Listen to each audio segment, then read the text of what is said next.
Welcome back to Thermal.Live Spring 2026. Thanks for joining us.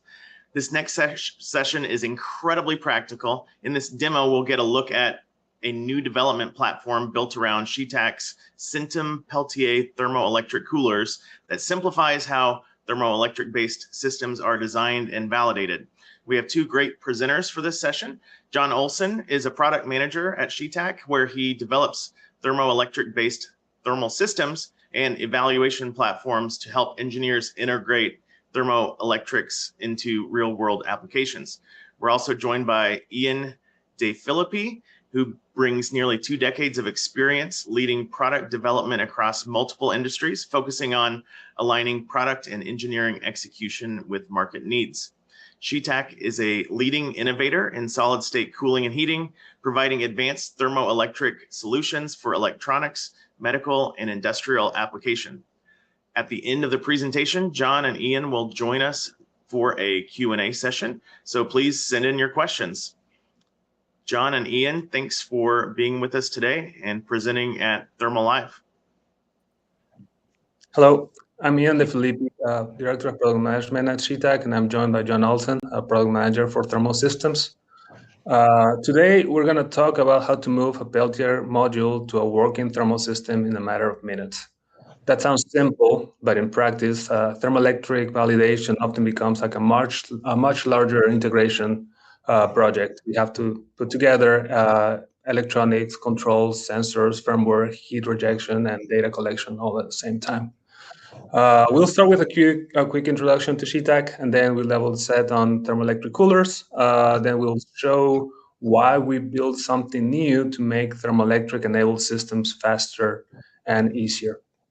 So first, a quick word about Sheetak and why we're focused on this problem. Sheetak is an advanced thermal management company proudly manufacturing in Austin, Texas. Our focus is thermoelectric cooling, heating, and energy harvesting. The important point here is that we work across the full thermoelectric path, from modules to assemblies to controls to complete systems. That means that we help customers not just to select a module, but also design, optimize, validate, and importantly, integrate and turn into something that works into a real product. To explain why that matters, let's start with what a thermoelectric module is, and then look inside on how it works within a system. From a system perspective, a thermoelectric cooler or a Peltier cooler is a solid-state heat pump. When DC current is applied, it moves heat from one side of the device to the other. One side absorbs heat, and the other side rejects that heat. If you reverse that current, you reverse the direction and heating and cooling. That makes TECs very useful for precise temperature control. TECs are designed to move from a few milliwatts to a few hundreds of watts and are ready to cool down 10, 15 degrees, or sometimes even more than that. But more cooling and a higher lower temperature also require higher power. The hot side must reject both the heat pump out of the system that we're trying to cool and also the electrical input power for the TEC. So the real performance will depend actually on the whole system stack, not just the module. So TECs can be very powerful, but only when you consider the whole system architecture and not just the module performance. When does using TECs make sense? TECs work best when precision control matters, possibly up to 3 decimal points. When the heat load is localized or modest to manage a hotspot, that is also very useful. When compact and solid-state integration is valuable, like in Optoelectronics, but they're especially useful when you need to cool down below ambient. You need a fast response in seconds or bidirectional heating and cooling. But again, thermoelectric is not magic. You have to be careful when the heat loads are large, or when the hot side and the heat rejection is limited. Or when efficiently matters a lot more than precise temperature control. Those are not impossible tasks. You have to consider them in your system requirements. The key takeaway is this: don't just choose a TC based on the spec sheets, delta Tmax. Success, again, will depend on the full system architecture. And that brings us to the challenge that we are here today for. People start with a TC idea and quickly find themselves building an entire system around that. So let's put ourselves in the engineering hat. This is very typical for us. An engineer starts with a reasonable question. Could a TC solve my thermal problem? Maybe they need to cool the hotspot. Maybe we need to stabilize laser, or maybe we need to control a small temperature zone. Very quickly, that idea will become into a full system project. Now we have to think about the hot side heat rejection. Now we have to think about drivers and electronics and sensors and control logics and firmwares and data. Then when the prototype data comes back, now we have to debug this thermal system. It can be hard to know exactly what you're doing if you don't have something in front of you. Just modeling is not enough. So what is the actual limit of the system? The TEC, TIM, thermal interface, sensor placement, control loop, the bench setup. And even after all this work on prototyping and getting that right, when you actually build a product or a system, you have to think of probably do all that work again. The product design often starts again with a new board, new BOM, a new mechanical layout, a new validation cycle. So the problem is we wanted to solve is simple. How do you start from working a thermoelectric system, validate faster, and carry more of that validated architecture into the final product? So John will give us an idea on how we are approaching this problem from a different perspective.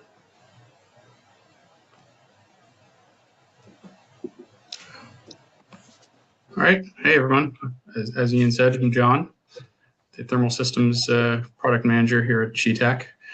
And I want you to meet CryoSnap.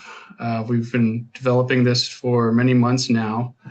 The impetus for this came out of all those problems that we've seen with customers in our own projects in the past. You've got to create a fully integrated system just to get to proof of concept. And then you're ending up starting over and over again with new boards every time that you learn something you didn't know before. So instead of having to piece things together, we've created something that all of us can use to experiment and integrate and iterate based off of. It's a full thermoelectric development kit. It's not an evaluation kit. It's designed as a full system out of the box. You can experiment. You can understand how thermoelectrics works just out of the box. And then it's actually designed to be split apart, snapped apart into different modules in order for you to modify things, try out different ways of doing things, create limitations for yourself, or put it into your own system and your own prototypes. So you could definitely get high precision, high accuracy, bench power supplies, bench TEC controllers, and there's a place for those things. If you're trying to get 0.001 temperature precision on something or extremely high power, you need those sorts of solutions. But if you're trying to create a integrated product, trying to put the circuitry into your own product, you need to understand the components at a chip level, and you need to have a starting point that's reasonable in cost. And that's what we've done here. So next, I'll jump into kind of what you can actually do with the different modules in CryoSnap. So as I said, it's split into 5 different modules that could be broken apart and used separately. You could take pieces out, put in your own systems, but you could also look at them as a individual experiment platforms. On the thermal side of things, on the far left, we ship it with a 71 couple 30 millimeter TEC with fan and heatsink and thermal interface material. But you could use that as a platform to test different TECs. You can compare the different specs. You could test different thermal interface materials and see how that affects what's going on. You could test liquid cooling versus air cooling. You can modify it as you want to. On the driver side of things, we've made it very visible as to what's going on inside the system. The driver chip is designed so that you can put current or voltage limits on it. You can measure current and voltage and power in real time. It has a H-bridge built in with protections so that you can switch direction of current without frying the TEC or putting your transistors in the wrong order. And you can use this to do all kinds of experiments like thermal cycling. On the power side of things, your product that you're integrating this into will probably have power budgets and limitations and clean or dirty power. We've built it to be very versatile in terms of how to power it. Out of the box, you can use it with any USB PD, USB-C laptop power supply.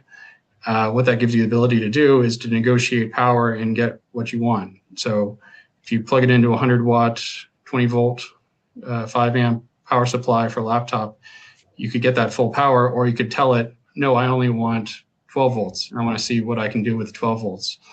Or you could not use the USB PD input, and you could run the power in through the voltage inputs, which actually can go up to 32 volts, not 24 volts, like you say here. And you can figure out how to run your system using that source of power. Do whatever you want, see where the limits are, create your own power budget, and then you could break off that power module and then integrate it into your own product without knowing how it should work. On the microcontroller module, we've built it to work with the beloved Arduino ecosystem. But it actually takes a Arduino Nano module, which there exists just about any microcontroller platform on the Nano footprint. So you could take off the Arduino Nano and you could put on a ESP32 or a Raspberry Pi or something like that. It would fit in and the pins would match up. And the interface side of things gives you the ability to run real-time experimentation. So to kind of reinforce how easy it is to get things going out of the box, my screen share is not turned on, so maybe you guys could just play that video, the first video. Oh, there we go. I'll do it myself.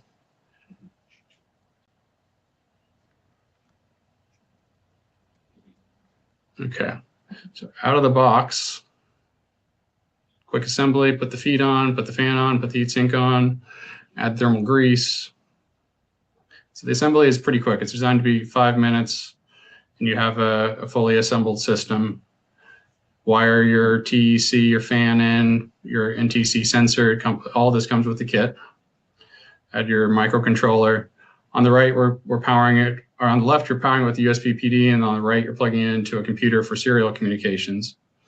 And here we've got the video showing thermal, so you can see how fast it's going to respond. And the line on the bottom is the blue line is our set point, and the red line is our actual measured temperature.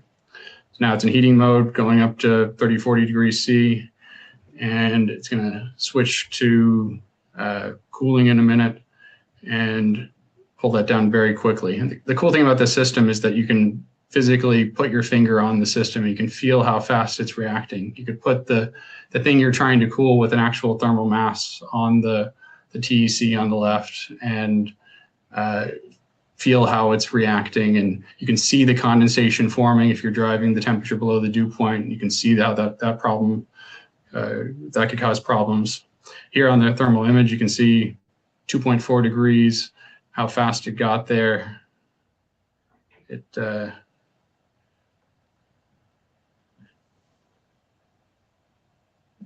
we go. Okay, we're pausing. So the temperature on the TEC will move very quickly. Also has auto mode, so when the LEDs are in green, it means you're in auto, so it'll hold a temperature set point with heating and cooling. And now pushing the temperature up. That little red LED right there tells you it's in heating mode, and then right now it's switched to cooling mode when that red LED turned blue. So you can see in real time. And also on the screen, you're able to see the real-time current and voltage draw of the system.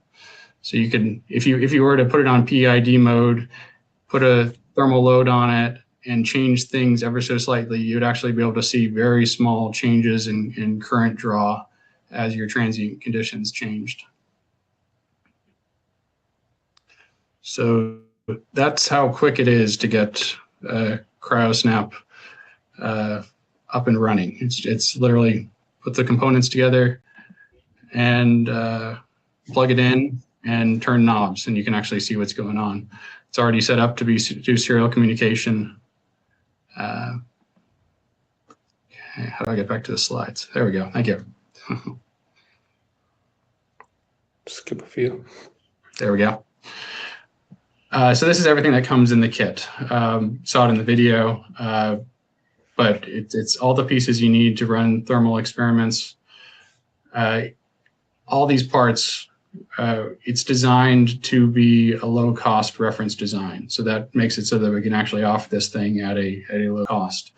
These modules are dollars of components, and that's an excellent thing for when you're designing something into a system, because you can actually make a viable product using this as a reference design.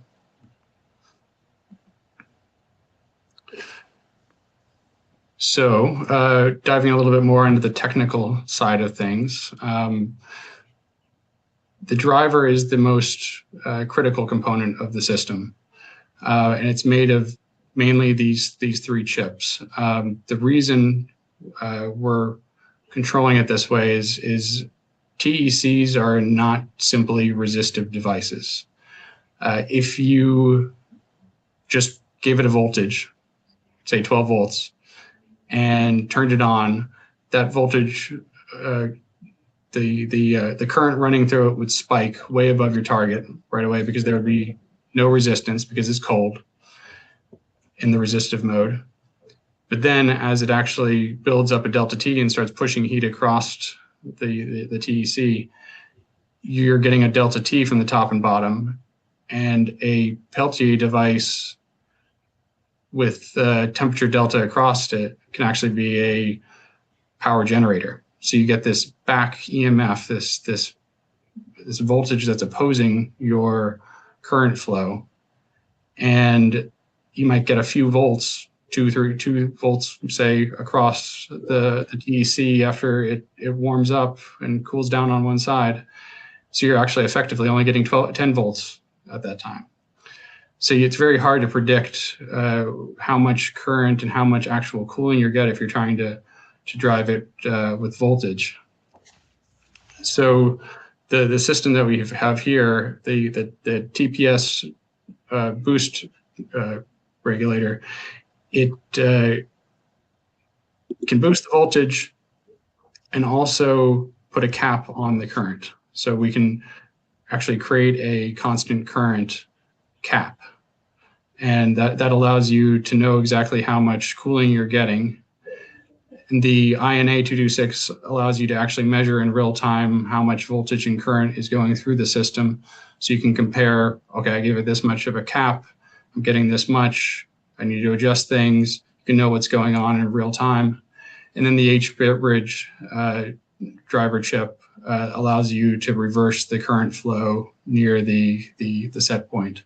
So you can get very high precision when you enable things like the PID control mode.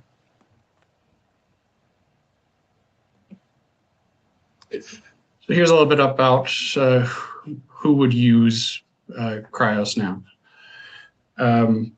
This system's equally about learning as it is about building and prototyping. Out of the box, it's an excellent learning platform to understand the coefficients and effective system design, but snap it apart and start integrating it into your systems, and you can very quickly build prototypes. We'll get into that with a few examples in a couple minutes. So we only got 7 minutes, so I'll do the rest quickly because I got another video that's on the fun side. But here's a comparison about the kind of 3 modes that you could compare CryoSnap to. You could do your own from scratch. Takes time, learn a lot, sure, but you're going to do things over and over again. Benchtop controller, you get the high precision, but it's expensive, and you don't get to change the inner workings of it. Versus CryoSnap gives you the best of both worlds. You get working system out of the box. You have a baseline to start from, and all these components can go into your own system. And sure, then you could design your own system from scratch.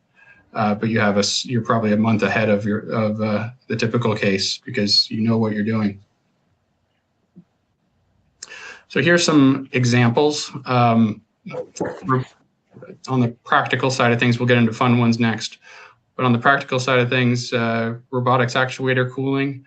Had some robotics colleagues over to the lab a few weeks ago. They've been having problems with cooling robotics actuators.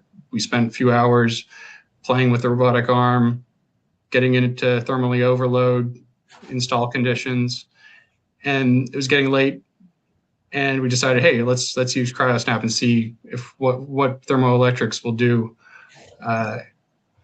for this problem. Within 20 minutes, we were able to actually prevent it from overheating anymore. Simply bonding the components of CryoSnap, running it in a higher power mode, proof of concept right away. Do the same thing with electronics enclosure and cooling. You could see if it's practical for TECs to handle something like that, and then you could scale it to take care of the whole system. And on the fun side of things, there's other stuff you could do with CryoSnap. Chocolate tempering, we're going to get into this in a second. But this is actually a very practical application for showing off what TECs can do. There's precision holding on the temperature, ramping of temperatures quickly.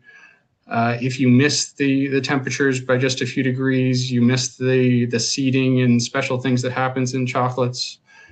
But this compares very closely to things like PCR thermal cycling for doing experiments with DNA or stabilizing lasers and optical detectors. You've got to keep those at very specific temperatures to prevent wavelength from moving away from expected norms. And dew point. You can't get condensation on sensitive components. If you get water in chocolate, then the whole thing fails. So you have to track dew point. Okay, so I'm going to do our next video real quick, which is on the chocolate side of things.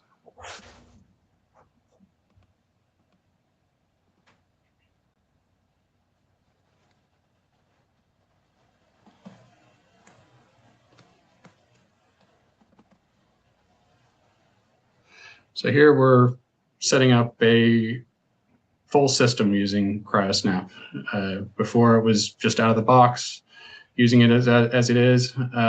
But here we can actually snap the boards apart and use them, reconfigure them in our own way, wire them in with our own sensors, our own, we're actually using vibration agitators instead of using stirring. All of that is controlled by the Arduino in the system. The I2C temperature and humidity sensors wired in. So here, it's a bit of moving magic. Everything's wired back up again. You can imagine putting that driver into the enclosure with the thermal chamber for the chocolate melting. The microcontroller could be somewhere else entirely. So here again, we're plugging it into USB PD power for the power. The first part of this is just melting, so it's ramping as fast as you can to get to the melt, and then we give it a little bit of a stir just to get any air bubbles out, but because we have those agitators that are running inside of it as well, we don't have to be constantly stirring it like you normally would with the chocolate making.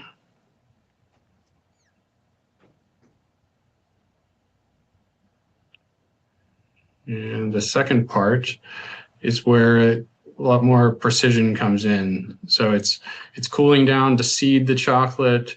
It's getting up to, it has to heat back up to a very specific temperature, and then it has to cool down quickly to a setting crystallization regime. If you don't do this properly, then you end up with chalky, soft chocolate that's not properly crystallized and set. So again, just switching everything off, unplugging it. And then we've got nicely crystallized chocolate in the mold, little silicon mold.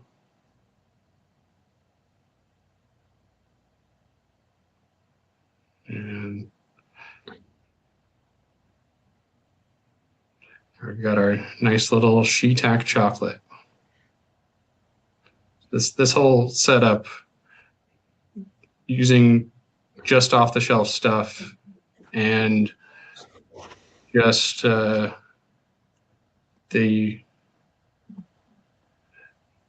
CryoSnap to control it.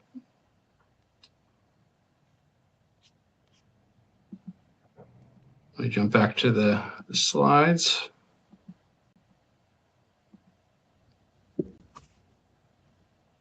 There we go. So yeah,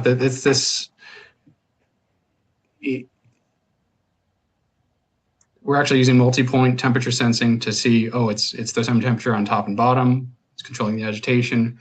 We're measuring temperature and humidity of the ambient conditions so we can know, let's not drive the cold plate colder than this temperature. Otherwise, we might get condensation into the chocolate and ruin the chocolate. Same thing happens with a typical cooling system on a laser diode or something like that. If you want to avoid condensation, you need to understand where your dew point might be. So this is just an example. Put all these parts together, you can do an experiment very quickly.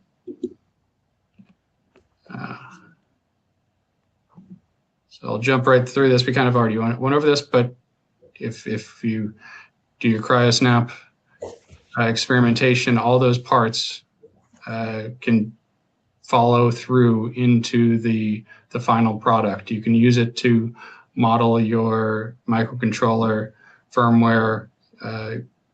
You can use the TEC driver as a reference design. So we're actually launching CryoSnap today. The typical price is $119, but we really want to get this out there. You guys are the first to see it. So we're giving away a 20% coupon, Thermal.Live 2026. That QR code will take you right to the website to buy it. That went live last night, and we're excited to get this out. And we've got mini boards coming in-house and kits about ready to go out the door. So please help us sell out and get this working. All right, so that's it for us.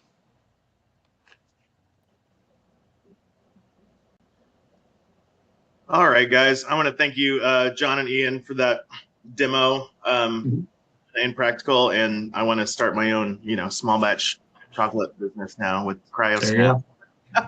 go. So we have uploaded the product brochure for CryoSnap in the Docs tab to the right of the chat. So I encourage you guys to check that out.